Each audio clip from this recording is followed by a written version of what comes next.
We have a Fox News alert. According to reports from The Guardian, an ISIS suicide bomber has killed at least 22 people and injured 63 more after detonating an explosive vest at a Christian church in Damascus, Syria.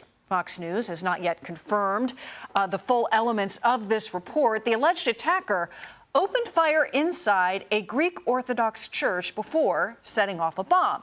According to the report, eyewitnesses also saw a second gunman fire at the worshipers, but he did not blow himself up. This is the first suicide bombing in the country since the overthrow of former Syrian President Bashar al-Assad.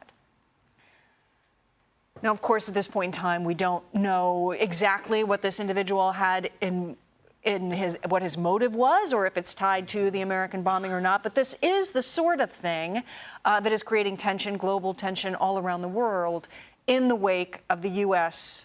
Attacks on these nuclear sites specifically. Yeah, you'll remember about a decade ago, the Obama State Department actually declared there was an official genocide going on against Christians in Iraq and Syria, and it was a result of ISIS marching their way across those two countries. And now you're seeing this report about an ISIS suicide bomber on a Sunday blowing themselves up in a church. Absolutely horrific, but goes back to this ideology of Islamic supremacy. And it still does exist in many corners of the Middle East. And President Trump took great measures to go after ISIS during his first term. And it's still something they're having to deal with. Yeah, I think this brings in a really important topic that we've talked about for the last couple of days, which is this idea that if we cripple Iran's conventional army in a big way, if the proxies in the region are stalled or held back, does that turn into sleeper cells activating here at home? Of course, that's a fear that we should have. We should be, since 9/11 and even before, honestly, we should be vigilant for that. But the other side of it is, if they're here, they're already here. And what activates them may not be what we're seeing in the headlines. As we see this now, who knows how long this was planned.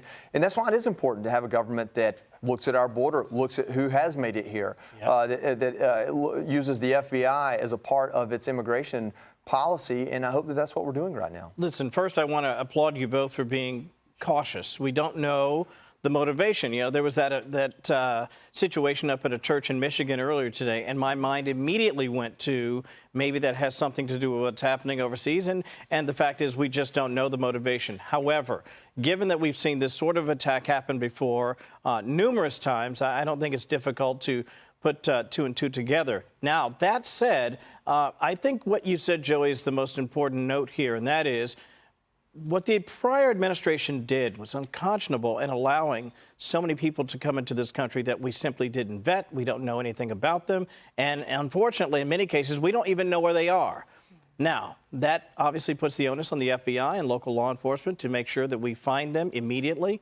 But we're all vulnerable. And this is a fact of life. We've seen this happen in the Middle East previously, and we can only hope for the very best for the folks there. Absolutely. I think that last thing on this, we're praying for them. Yes, they sir. were at church. They were in their place of worship, and they were murdered.